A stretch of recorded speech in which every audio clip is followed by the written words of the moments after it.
Put your hands behind your back. Now.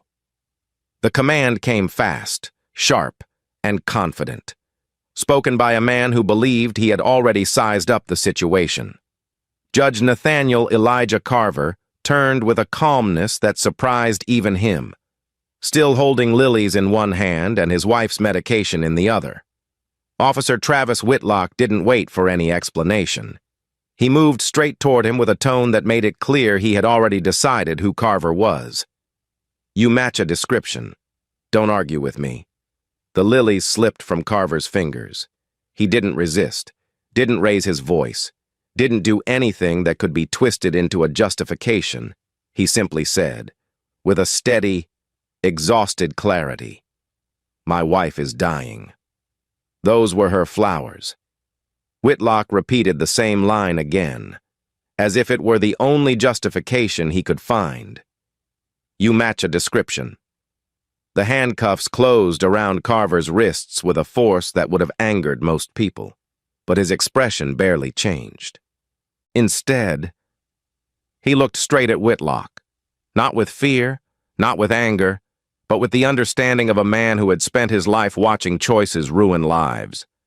You're making a mistake that will cost you everything. Son. The words landed with more truth than Whitlock could handle. Before we go deeper into this story, where you're watching from, and remember to subscribe to the channel and give me a like. It helps these stories reach more people who care about justice and the lives behind these moments. Carver had left his office only long enough to pick up lilies and the medication his wife needed for the evening. Sarah had told him earlier that morning that she wanted a quiet night. Something simple, something gentle. The lilies were her favorite. For 24 years he had brought them home on anniversaries, after school recitals, after trials that wore him down, after long weeks when she needed something to steady her spirit. That small act had always mattered to both of them. He had done the same thing that day, expecting nothing more than a few minutes of peace before returning to the courthouse. Whitlock stripped that moment away in seconds. He never asked Carver for identification. He never asked a clarifying question. He never offered any information about the supposed description. He moved with the attitude of someone who believed questioning him was the same as defying him. Carver watched the officer's behavior with the trained eye of a man who had spent decades studying human decisions. Whitlock's movements were rushed, his voice tightened by something personal rather than professional. There was no investigation taking place, only a judgment already made. Carver could sense the frustration behind Whitlock's actions, a frustration that had nothing to do with him. He didn't protest, he didn't threaten, he didn't pull rank. He had seen too many situations like this end badly when pride met panic. Instead, he focused on the truth. A man with unchecked resentment had just chosen the wrong person to unload it on. Whitlock tried to maintain control, but cracks were already forming. His words didn't line up with his decisions. His questions had no logic behind them. His tone kept shifting, as though he were trying to convince himself he was doing the right thing. Carver recognized the pattern immediately. He had seen it in defendants who insisted their version made sense when the evidence screamed otherwise. He had seen it in officers on the witness stand whose confidence collapsed the moment someone asked a question they weren't prepared to answer. Whitlock was standing on that same fragile ground, and he didn't even know it. As the cuffs tightened, Carver's mind drifted not to his own predicament, but to Sarah. He imagined her reaching for the lilies that wouldn't arrive. He imagined the tired smile she always gave him when he walked into the room. He imagined the pain she hid from him out of love, even when her body was failing piece by piece. He thought of the medication he had promised to bring back before the afternoon wore her down, and he thought of how much this moment was stealing from a woman who didn't have many moments left. That hurt him more deeply than anything the officer could do.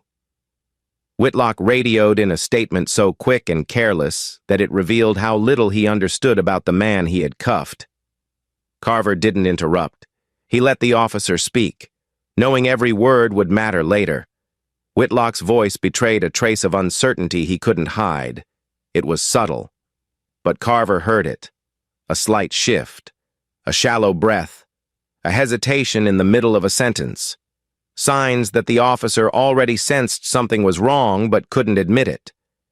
Carver had been feared in the courtroom for his precision, his refusal to tolerate half-truths, and his ability to see through excuses within seconds. He saw through Whitlock the same way. He saw a man whose life had gone off the rails long before this day. A man who had no control over his own home, his own marriage, or his own son, and was now clinging to the last place where he still felt powerful. That power was slipping through his fingers faster than he understood. Even without raising his voice, Carver's words carried weight. "You're making a mistake that will cost you everything." It wasn't loud. It wasn't dramatic. It was simply the truth, and Whitlock felt it. His posture stiffened. His jaw tightened, but he pushed the warning aside, the way men do when the truth feels too close, when Carver was guided toward the patrol car. He didn't resist. He didn't struggle.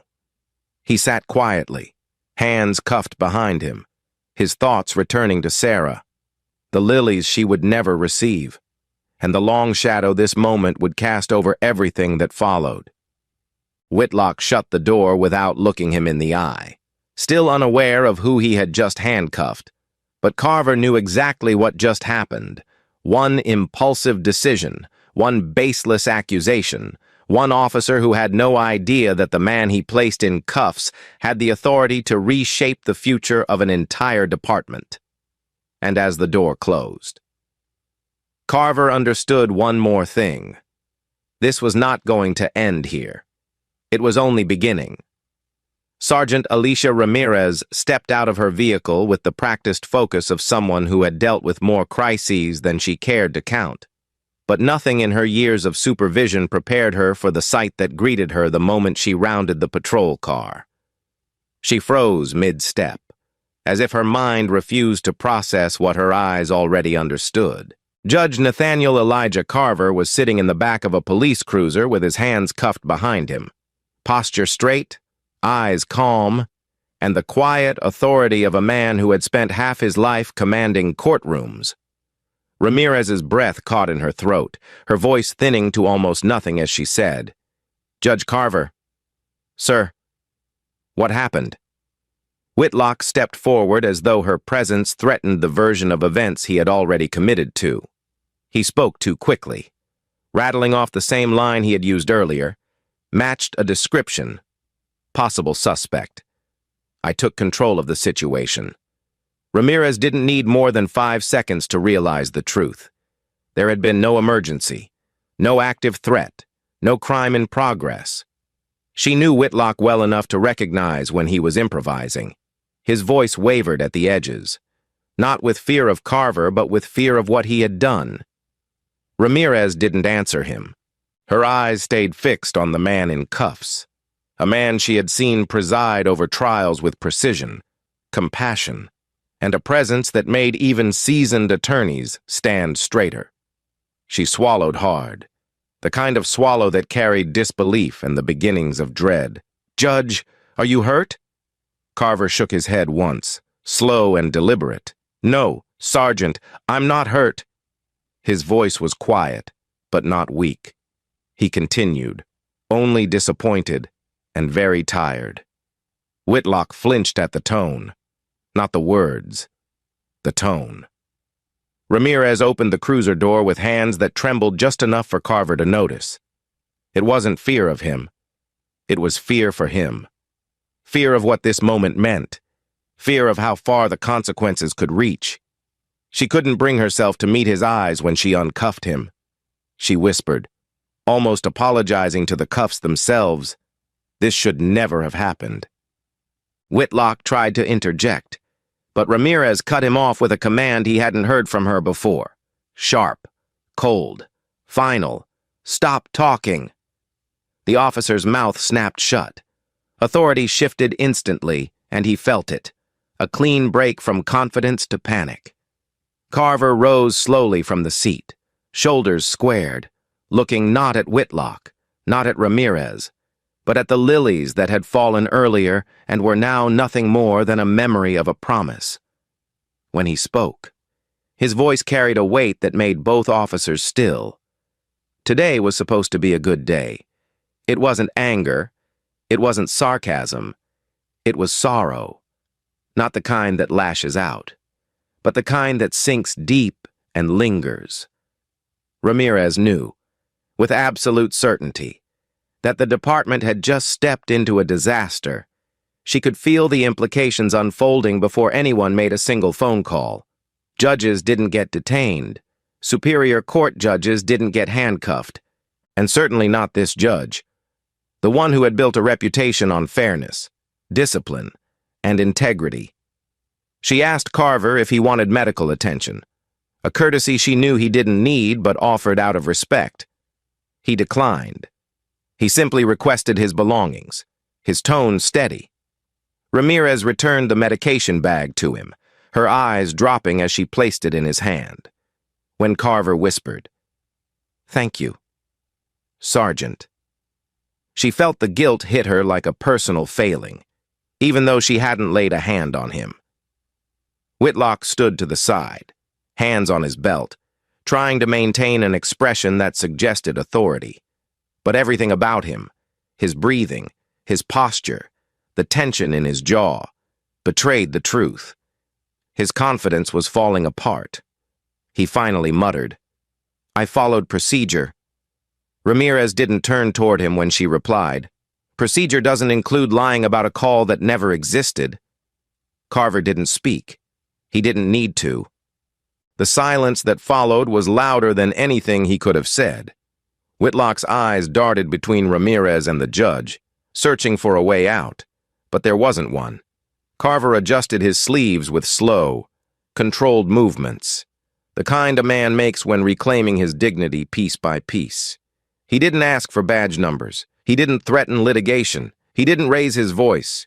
He simply stood, a pillar of collected power. And Whitlock felt smaller with every second that passed. Ramirez finally faced him directly. "Officer Whitlock, step back. Do not speak. Do not move unless you're instructed." The look she gave him wasn't anger. It was devastation. She knew exactly what this meant. She had warned him for years to check his attitude, to watch his impulses, to stop treating every interaction like a personal battle he had already won. And now, the consequence had arrived in a form so catastrophic she could barely steady her voice. Carver turned toward Ramirez, his expression softening only slightly. "Sergeant, I need to go home to my wife. She's not well." The simple truth of that sentence cut deeper than any accusation. Ramirez nodded and said, "I'll make sure you leave safely. And, sir, I'm truly sorry." He accepted the apology with a quiet nod. This wasn't about humiliation. This wasn't about ego. This was about a man who wanted to bring flowers to the woman he loved and found himself in handcuffs instead. Whitlock, still silent, finally understood the magnitude of what he had done. He didn't understand the politics, the procedure, or the legal risks, but he understood the expression on Carver's face. It wasn't vengeful. It wasn't combative. It was disappointed. And that disappointment frightened him more than an internal affairs complaint ever could. Carver walked past him without a word, and that silence felt like judgment. Ramirez watched the judge leave, knowing the next hours would unravel everything. This wasn't a story she could contain. It wasn't a misunderstanding she could smooth over. This was the kind of moment that defined careers, reshaped departments, and exposed patterns everyone had tried to ignore. She turned to Whitlock one final time. "You need to prepare yourself." He swallowed hard, his voice cracking as he asked, "For what?" Ramirez didn't answer. She didn't have to. He already knew. And in that brief, painful silence, everything that had been hidden for 10 years began rising to the surface. Everything Whitlock feared. Everything the department avoided. Everything Carver tried to prevent with one prophetic warning. The mistake had been made, the truth was coming, and nothing about their world would ever be the same again. Travis Whitlock sat alone that night with a bottle he had promised himself he wouldn't touch again, staring at the label as if it were responsible for the mess his life had become. The silence around him felt like a punishment, one he had earned over years of choices he never admitted were choices. He kept replaying the moment he cuffed Judge Carver, watching it loop in his mind like a film he couldn't pause. The truth gnawed at him. He hadn't detained a threat, or a suspect, or a man who matched anything. He had detained someone who made him feel small, someone who carried himself with a quiet authority he didn't know how to handle. That discomfort had turned into impulse, the same impulse that had ruined so many parts of his life long before Judge Carver entered the picture. His marriage had cracked years earlier when his wife told him she was tired of the anger he brought home every night. She had tried to stay for their son, Dylan, until the anger became more than a mood. It became a pattern, something unpredictable, something that frightened both of them. The day she left, she told him, "You don't even know what you're mad at anymore." She was right. He never did. Dylan's spiral came shortly after. A quiet kid who never fit into the mold Whitlock tried to force him into. He found acceptance with a group of friends his father didn't approve of. Whitlock didn't see teenagers looking for belonging. He saw disrespect. He saw defiance. He saw a mixed-race friend group he couldn't understand. And in one of the ugliest moments of his life, he lashed out at his son with language that left Dylan shaking. That night, Dylan walked out and didn't come back. The next time Whitlock saw him, the boy was handcuffed in the back of another officer's patrol car after a drug possession arrest. Whitlock told everyone he blamed the kids Dylan ran with. But deep down, he blamed himself. He never said it aloud. He never tried to repair what was broken. He simply filed the pain next to everything else he refused to face. The department had given Whitlock warnings he brushed aside. 2 racial profiling complaints, neither sustained, though everyone quietly agreed they should have been. Internal memos flagged his temper, his pattern of escalating situations that didn't need escalation, his need to assert dominance when he felt challenged. Supervisors noted he seemed to take certain calls more personally than others, but he was always just useful enough, always just short-staffed enough, always just senior enough to avoid real accountability. The phrase "we don't have the manpower to bench him" became the shield that kept him in uniform. He knew the system enabled him. He relied on it, and it fed something dark in him, something that needed control because every other part of his life was slipping away. That night, as he thumbed through old family photos he kept buried in a drawer, he saw a younger version of himself smiling beside a woman who once loved him and a child who once admired him. He didn't recognize the man in the photos anymore. He couldn't reconcile that man with the one who stood in front of Judge Carver earlier that day. Voice strained, story fabricated, confidence collapsing the moment Sergeant Ramirez appeared. He remembered the look in Carver's eyes, not fear, not anger, but understanding. That was worse. It was the look of someone who saw straight through him, someone who knew the consequences before Whitlock did, someone who had watched men like him destroy their own lives long before the arrest report was written. He poured another drink he didn't need, telling himself it was only for tonight, only because of the stress, only because the department was already asking questions he couldn't answer. He rehearsed a dozen excuses, each weaker than the last. He didn't comply. He reached into a bag. He appeared nervous. All lies. Even he couldn't believe them. Whitlock knew the truth. He had acted out of instinct. But not the kind of instinct the badge demanded. It wasn't vigilance.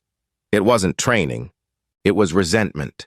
Resentment at the way men like Carver carried themselves. Resentment at the way the world treated his own failures. Resentment at a son who no longer called. Resentment at a wife who no longer waited for him to come home. Every decision he made that day was steeped in that bitterness. He remembered moments earlier in his career when veteran officers warned him that he was headed toward a wall he wouldn't see until it was too late. He ignored them. He believed strength meant never admitting weakness, never admitting fault, never admitting fear. He built his entire identity on that belief, brick by brick, until the weight of it started crushing him from the inside. The day his wife filed for divorce, he punched a hole in the drywall and told himself it was the wall's fault. The day Dylan entered court-ordered rehab, he told himself it was the boy's fault. The day he cuffed Judge Carver, he told himself it was procedure. But now, sitting alone, replaying every second, he knew none of that was true. He wondered what Sarah Carver looked like. The judge's voice had shifted when he mentioned her, softening in a way that cut straight through Whitlock's armor. "My wife is dying." The words echoed now, louder than any reprimand, louder than any threat. Whitlock had taken away a moment meant for a woman who might not have many moments left. He had taken away something sacred, something small but meaningful, something that had nothing to do with policing or law or authority. That realization unsettled him more deeply than the possibility of a complaint or an investigation. He wasn't thinking about his badge anymore. He wasn't thinking about protocol or paperwork. He was thinking about a dying woman waiting for flowers that never came. And the man who carried those flowers with the quiet devotion Whitlock had once hoped to show his own family, he saw the truth clearly now, maybe for the first time in his life. The problem had never been the people he stopped. It had never been the calls he responded to. It had never been the streets he patrolled. The problem had been growing inside him for years, twisting every insecurity, every frustration, every failure into a weapon he couldn't stop using.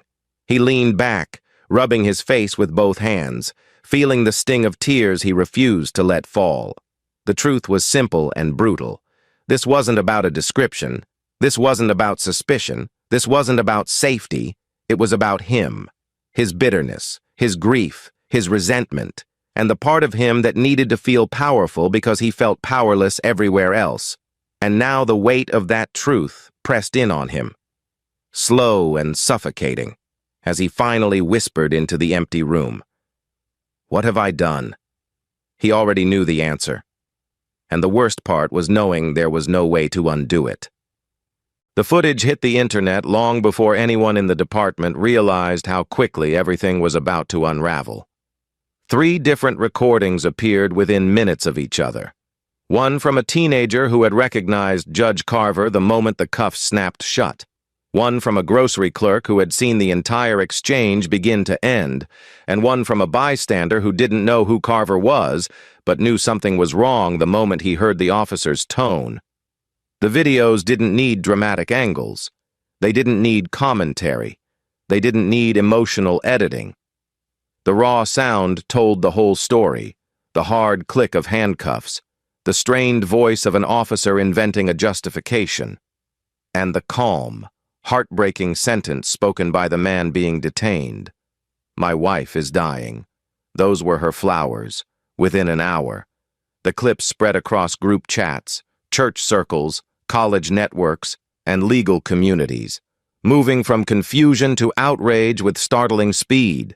People who had stood before Judge Carver in court commented beneath the videos, writing about his fairness, his integrity, his consistency. Young lawyers he'd mentored shared stories of his generosity and honesty. Past defendants he had sentenced wrote about how he treated them with dignity even when delivering consequences. The disbelief grew into something heavier, something that felt like a wound to the entire community. A judge they trusted had been handcuffed without cause. A man known for discipline and restraint had been humiliated in public while trying to do something simple and kind. And the words Whitlock used matched a description, hit a nerve that ran deeper than the incident itself. By late afternoon, the quiet anger in Macon had turned into a collective decision. People didn't need leaders to tell them to gather. They didn't need signs or chants or speeches. They came because something inside them said they had to show up. 3,000 people, from both sides of the city, from every walk of life, converged in silence outside the police headquarters. They didn't bring megaphones. They didn't bring slogans. They brought lilies, white lilies, the same kind Judge Carver had tried to bring home to his wife. Some held a single stem, some held a small bunch. Some carried them in memory of loved ones whose experiences had never been recorded. The silence was powerful, a kind of unity that didn't require explanation. Officers watched from inside the building, unable to ignore the meaning behind the gesture. No anger, no violence, no accusations, just lilies, held in hands that trembled with grief and quiet determination. Inside a small hospital room, Sarah Carver watched the crowd through the screen of her phone. She was tired. Tired in a way that reached bone and spirit. The illness had stripped away most of her strength, but not her voice. When a local reporter asked if she wanted to share a message, she agreed, even though speaking was becoming difficult. She sat upright with the help of a nurse, adjusted the thin scarf covering her head, and looked directly into the camera with eyes that still held warmth despite everything she had endured. Her voice was soft but unwavering as she said, "My husband has spent his life giving people fairness. All he wanted today was to bring me flowers." That was all she said. One sentence. It was enough. The comment section froze for a moment, then filled with responses from people across the country who felt the weight of her words. It wasn't the drama of the situation that moved them. It was the simplicity. A husband trying to bring flowers to a dying wife, interrupted by bias and authority used wrongly. Whitlock watched Sarah's message alone in his living room, beer trembling in his hand, his breath catching in his throat. He hadn't imagined her. He hadn't imagined the love behind the lilies. He hadn't imagined the quiet dignity of a woman fighting for every hour she had left. Her voice cut through whatever excuses he had rehearsed for himself earlier that day. He felt the truth of it settle in the space between guilt and fear, a truth too sharp to ignore. He lowered the bottle onto the table and tried to steady his breathing. He had known the judge's words would come back to haunt him, but hearing Sarah speak made everything collapse at once. He wasn't staring at a scandal anymore. He was staring at the human cost of his actions. A fragile voice, a simple request, a moment he had taken away without thinking. Back at the courthouse, clerks, attorneys, and staff members whispered in hallways, trying to make sense of the unfolding chaos. Some were angry, some were heartbroken, and some were afraid of the consequences the department would now face.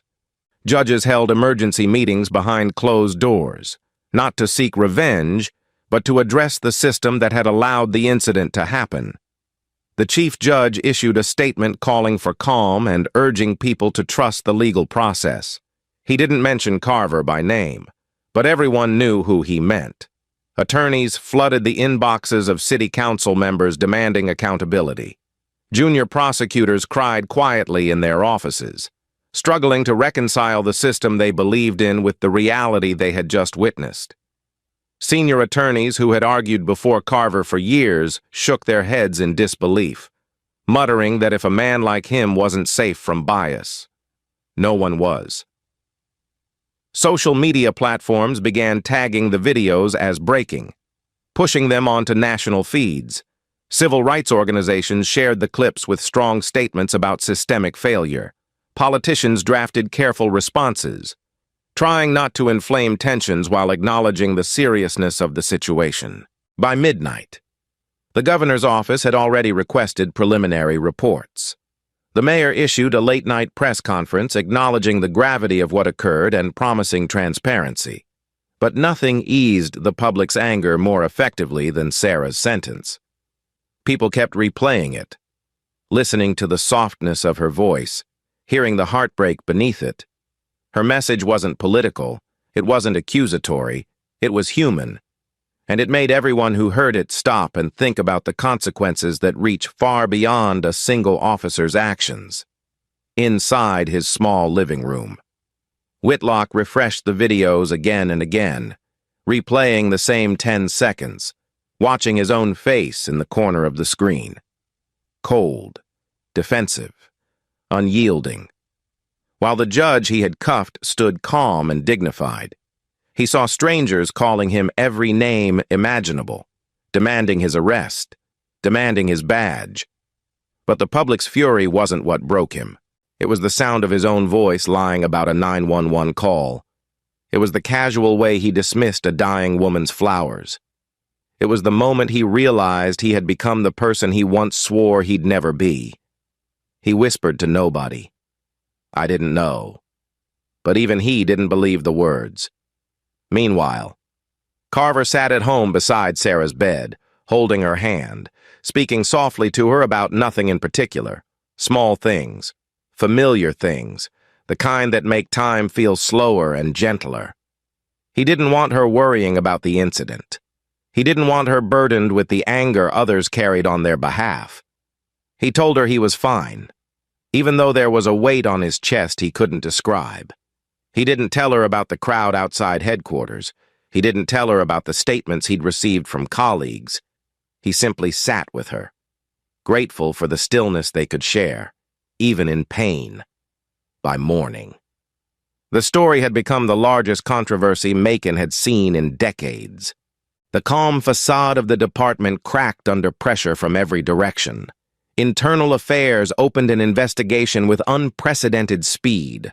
Officers whispered among themselves, some defending Whitlock, others distancing themselves from him as quickly as possible. Supervisors exchanged urgent messages about the fallout, and the judge, quiet, disciplined, controlled, became the center of a storm he had never asked for. The city wasn't reacting to just one mistake. It was reacting to years of buried warnings, years of dismissed complaints, years of decisions made for convenience instead of justice. The incident was the spark, but the fuel had been gathering for a long time, and as the sun rose on a city now fully awake to what had happened, the truth became impossible to ignore. This wasn't just an arrest, it was a reckoning, and Macon was only beginning to understand how deep the rupture truly went. The courtroom felt heavier than usual on the morning the federal civil rights trial began. Not because of the cameras or the crowds waiting for updates, but because everyone inside understood that this case was no longer a local scandal. It had become a national test of truth, accountability, and the weight of a single decision made in a grocery store parking lot. Judge Eleanor M. Hayes, known for her precision and for shutting down theatrics before they could take root, took her seat with the same disciplined calm she had carried through 3 decades on the bench. She looked over the courtroom only once before bringing everyone to order, and in that moment, it was clear she intended to run the proceedings with the kind of exacting fairness Judge Carver himself was known for. Carver sat at the plaintiff's table with a stillness that came not from anger, but from resolve, a quiet presence that seemed to center the entire room. Beside him sat Regina Holloway, the civil rights attorney he once mentored, now stepping into the biggest case of her career with the determination of someone who understood she was carrying not just a client's burden, but a community's. Across the room sat Officer Travis Whitlock, shoulders stiff, eyes unfocused, the long months between the incident and the trial having stripped away any remaining illusion that he could simply explain this away. The opening statements set the tone. Regina delivered hers with measured control, outlining not only what happened to Judge Carver, but what the jury would see buried in the department's own records: 10 years of warnings, 2 ignored complaints, patterns of behavior dismissed because it was easier to look away. She did not raise her voice. She did not dramatize. She spoke like a surgeon making precise incisions. She ended with a sentence that made several jurors straighten in their seats. This case is about a man who tried to bring flowers to his dying wife, and about a system that allowed another man to turn bias into harm without consequence. The defense countered with an argument built on procedure and misunderstanding, as though what happened could be reduced to a moment of confusion. But the words felt thin, stretched, and rehearsed. The jury listened politely, but even from the first hour, their attention leaned toward the side that carried truth rather than excuses. The most jarring moment of the early trial came when prosecutors introduced the footage frame by frame. There were no dramatic visuals, no sweeping angles, just unfiltered sound, the metallic snap of handcuffs, the dismissive tone of an officer who didn't check identification, the steady, heartbreaking voice of a husband saying, "My wife is dying. Those were her flowers." Every juror watched the screen with the same expression, a mixture of disbelief and quiet anger. When the audio captured Whitlock falsely referencing a 911 call, Regina paused the playback and asked him plainly, "Officer Whitlock, who made that call?" The silence that followed felt like a confession. Whitlock swallowed hard and muttered, "I believed, at the time." The situation required. Regina didn't raise her voice when she cut him off. "That wasn't my question. Who made the call?" Whitlock lowered his eyes. There was no call. The admission landed with the force of a verdict long before the jury ever deliberated. Halfway through the trial, Sarah Carver, frail but determined, was brought in to testify. The courtroom shifted into a stillness that felt almost sacred the moment she was sworn in. Her voice was soft, strained by illness, but steady enough for every person to hear the truth she had carried through months of pain. She spoke about her husband leaving the courthouse to bring her medication. She spoke about the lilies he always brought her when he wanted to lift her spirits, and she spoke about how she waited that afternoon, wondering why the minutes felt longer than usual. Her eyes never moved toward Whitlock, not once, as if granting him even a glance would give him a dignity his actions had not earned. When Regina asked her what the flowers meant to her, Sarah said quietly, "They meant hope. They meant he remembered who I was even when I didn't feel like myself anymore." The courtroom did not make a sound. Even Judge Hayes allowed a small pause afterward, not as sentiment, but as respect. Whitlock wiped at his forehead, unable to meet anyone's eyes. The medical expert who followed confirmed the severity of Sarah's condition, explaining how stress, delays, and emotional trauma could worsen symptoms for someone in her state. But it was her own words, not the clinical explanation, that carried the emotional weight.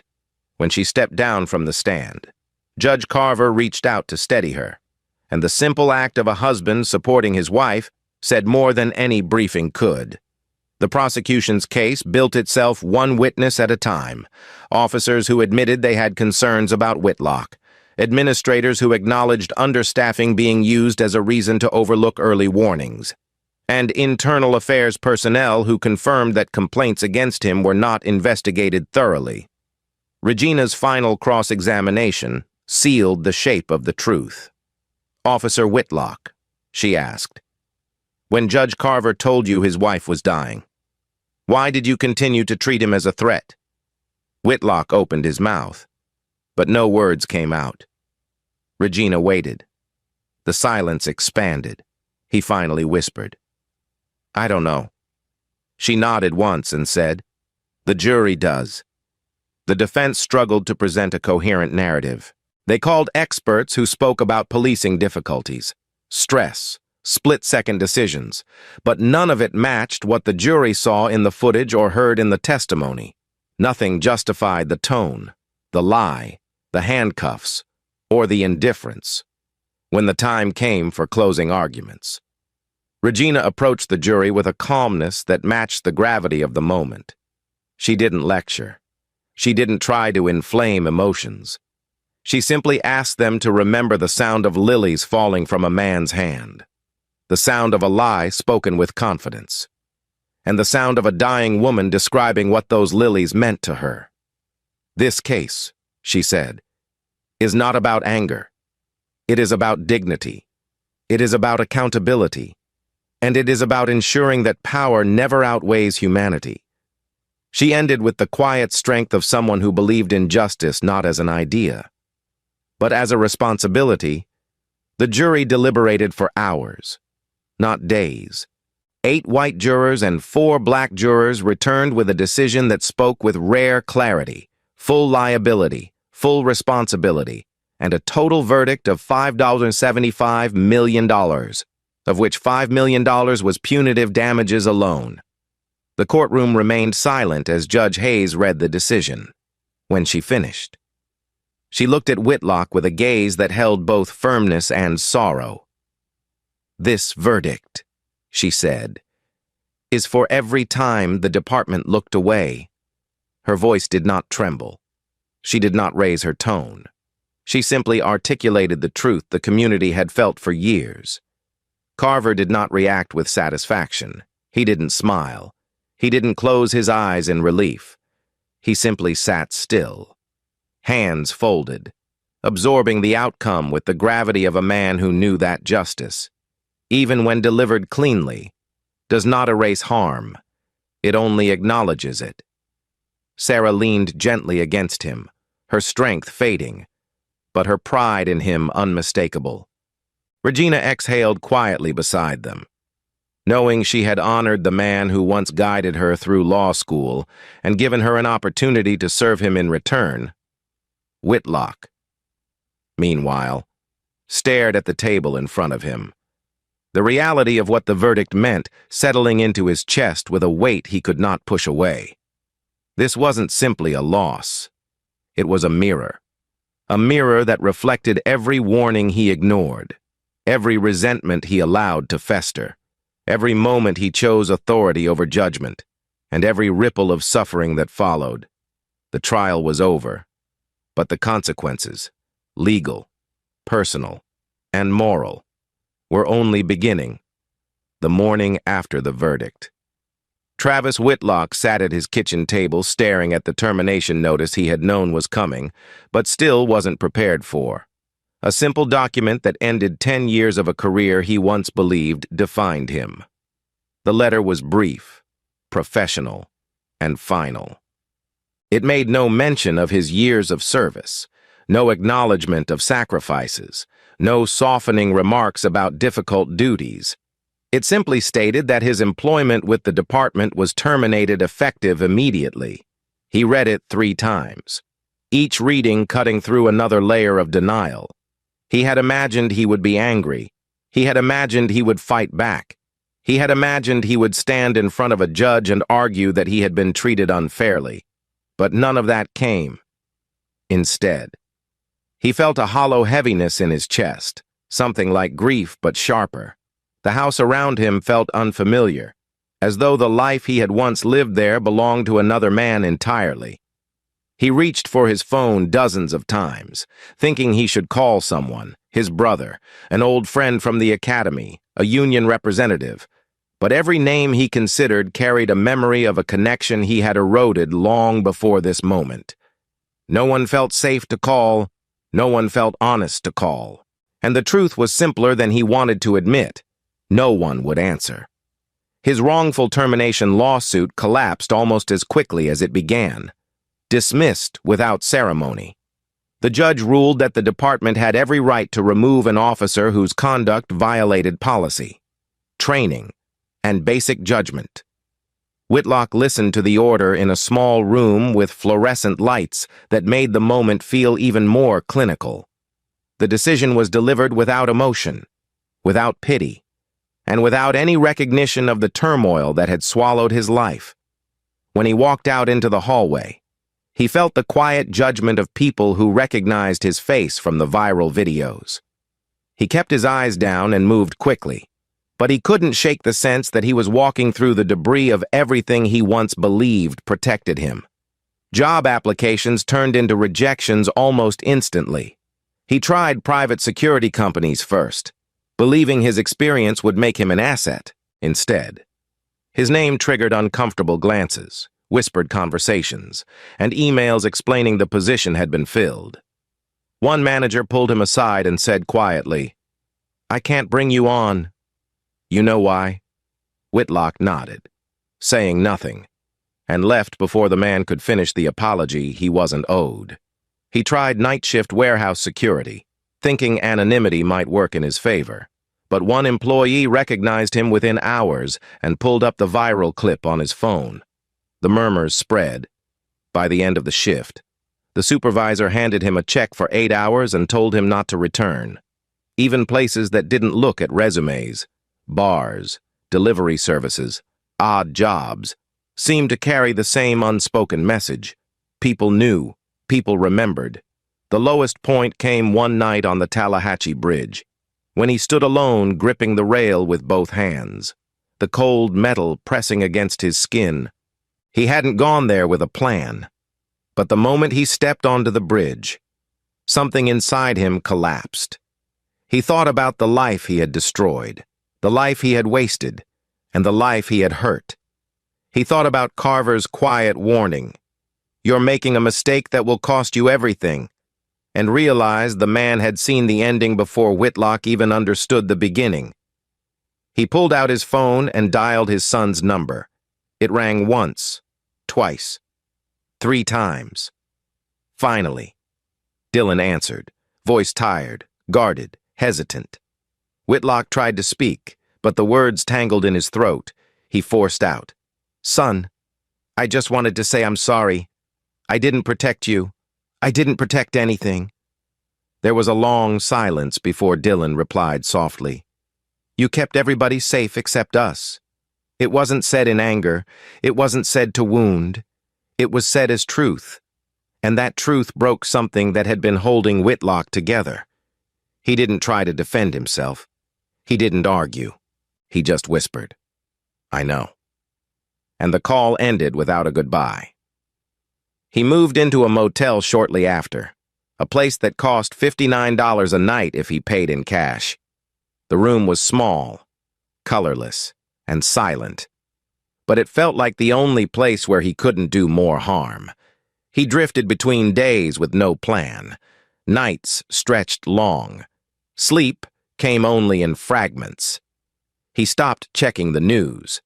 He stopped answering the few messages that still came through. He stopped trying to fix anything, because everything he touched seemed to crack further. Instead, he began writing letters, not to defend himself, not to apologize publicly, but to speak plainly to the one person whose face he couldn't erase. Every month, he wrote a letter to Judge Carver. Some were a few sentences, some were pages long.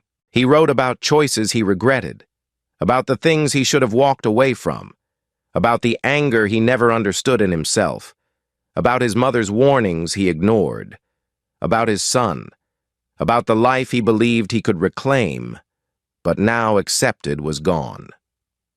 He wrote the words he couldn't push past his lips that day in the parking lot. He wrote the truth he was too proud, too wounded, too misguided to accept while he still wore a badge, but he never mailed them. He folded each letter, placed it in an envelope, and tucked it away in a drawer that had once held pay stubs and utility bills. The letters became a ritual, a kind of confession without an audience. He didn't write expecting forgiveness. He didn't write expecting understanding. He wrote because he needed to acknowledge the person he had become, even if no one else ever read the words. The motel room filled with envelopes over the months, each one marked only with 2 initials, TW, as if he believed naming himself fully would grant too much weight or expectation. He thought often about the moment Carver looked at him with disappointment instead of rage. That expression haunted him more than any verdict, any news headline, any public criticism. It reminded him daily of what he had taken from a dying woman and her husband. He had taken a gesture of love and turned it into a moment of humiliation. He had taken a man's dignity and treated it as something disposable, and he had done it because he confused power with purpose, authority with wisdom, resentment with instinct. The fall was not sudden. It was slow, deliberate, and deserved. Whitlock felt each layer of consequence settle in until he could no longer pretend he had been unfairly punished. He knew the truth now with painful clarity. The verdict did not ruin him. The department did not ruin him. The public did not ruin him. He ruined himself long before that day at the grocery store, and in the dim quiet of the motel room, surrounded by letters he was too ashamed to send. He finally understood what Judge Carver meant when he said, "This will cost you everything." It already had. Sarah Carver passed away the following spring, and when the news reached the courthouse, the building fell into a hush that felt personal to everyone who had ever seen Judge Carver walk its halls with the quiet strength of a man carrying a private burden. 2,000 people attended her funeral: lawyers, teachers, former students, church members, nurses, people she'd tutored over the years, people she'd comforted during their hardest moments, and people who simply wanted to honor the kindness she had shown them without ever asking for anything in return. They came because she had lived a life that made others feel seen. Carver stood beside her casket with a composure that did not hide his grief, but framed it with dignity. His hand rested gently on the wood, not asking for her to return, not pleading for one more day, simply acknowledging the love they had built over 24 years. When the final prayer ended, he bowed his head for a long moment, as though letting her go required his entire being to stand still. Later that evening, he sat alone in the quiet of their home, surrounded by memories, every laugh, every difficult night, every hopeful morning, and allowed himself to feel the weight of losing the person who had anchored him through his hardest seasons. It wasn't a collapse. It was a release, filled with both sorrow and gratitude. When he returned to the bench a month later, the courtroom stood as he entered, not because protocol required it, but because respect demanded it. Carver didn't give a speech. He didn't thank them for their condolences. He simply began the day's docket with the same steadiness he had always shown. But those who knew him well felt a difference. There was a gentleness in his tone that hadn't been there before, a deeper patience, a softening around the edges that came from a man who had walked through something unthinkable and emerged with his principles intact. That summer, he did something no one expected. Using his own funds and without any announcement, he planted a lily garden in front of the courthouse. There was no plaque, no inscription, no dedication ceremony. One morning, the lilies were simply there, white, quiet, symbolic of something that went deeper than grief. People passing by understood the meaning instantly. The flowers represented love, memory, dignity, and the small moments that give life tenderness even in pain. They represented Sarah. They represented the day he couldn't bring her the flowers he promised, and they represented the promise he now made to honor her in a way that never faded. Every July 22nd, the anniversary of the incident, the people of Macon began leaving lilies at the garden. It wasn't organized by any group. There were no flyers or announcements. It grew naturally, year by year, as if the community felt compelled to acknowledge that what had happened should never have happened. Judges left them before hearings. Teachers brought them after school. Elderly couples who had never met the Carvers left a single stem. Former defendants left them quietly, sometimes early in the morning before anyone else arrived. It became a ritual that carried a collective message. Dignity matters, justice matters, humanity matters, and silence in the face of wrong only feeds the next wrong. Whitlock learned of the garden long before he ever saw it. People mentioned it on social media, in news clips, in quiet conversations he overheard in the motel lobby. At first, he avoided thinking about it, the way someone avoids looking at a wound they know they caused. But eventually, the knowledge settled into him until he could no longer pretend it didn't matter.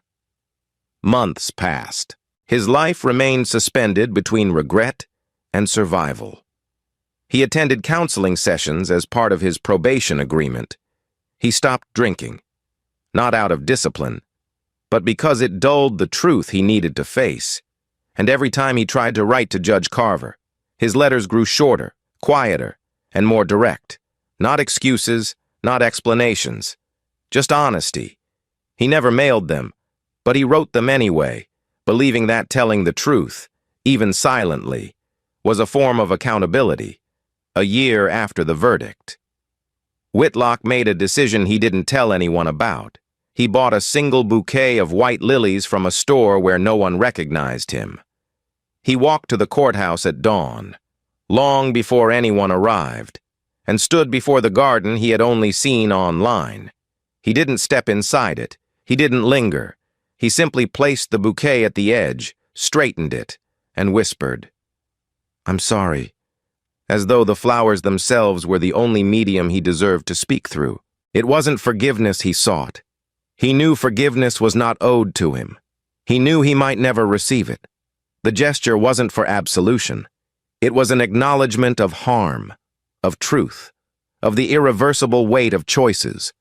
And he left before the sun rose high enough for anyone to notice him. He repeated the ritual every year after that. No fanfare, no signature, no attempt to be seen. Just one bouquet, placed quietly and respectfully. The final year, he brought lilies. He did something he had never done before. He included a small card with 2 words that took him months to find the courage to write. "I'm sorry." And then, beneath it, his initials, T.W. He didn't wait to see if anyone found it. He didn't linger to imagine how it would be received. He left as quietly as he came, carrying the understanding that apology is not a transaction. It is a truth that stands on its own, without expectation. When Judge Carver found the card later that morning, he read it once, slowly. His expression didn't harden. It didn't soften. It simply settled. He folded the card neatly and placed it in his desk drawer beside a small photo of Sarah he kept close. He did not forgive Whitlock. That was a journey he knew he wasn't required to complete. But he did not throw the card away either. Leaving it in the drawer was its own kind of truth. A recognition that accountability had been met with acknowledgement, and that remorse, while late, was still human. And as the years moved forward, the lilies continued to grow, symbols of love, symbols of loss, symbols of what happens when a single moment of bias ripples across lives in ways no one can ever fully predict. They grew in memory of Sarah. They grew in testament to the community that refused to stay silent. They grew as a quiet reminder that justice, when sought with clarity and courage, leaves something lasting behind. Lilies still grow, because some stories deserve to be remembered. Thank you for listening to this story. If it moved you, take a moment to subscribe, give the video a like, and share it with someone who cares about justice. Your support helps keep these stories alive.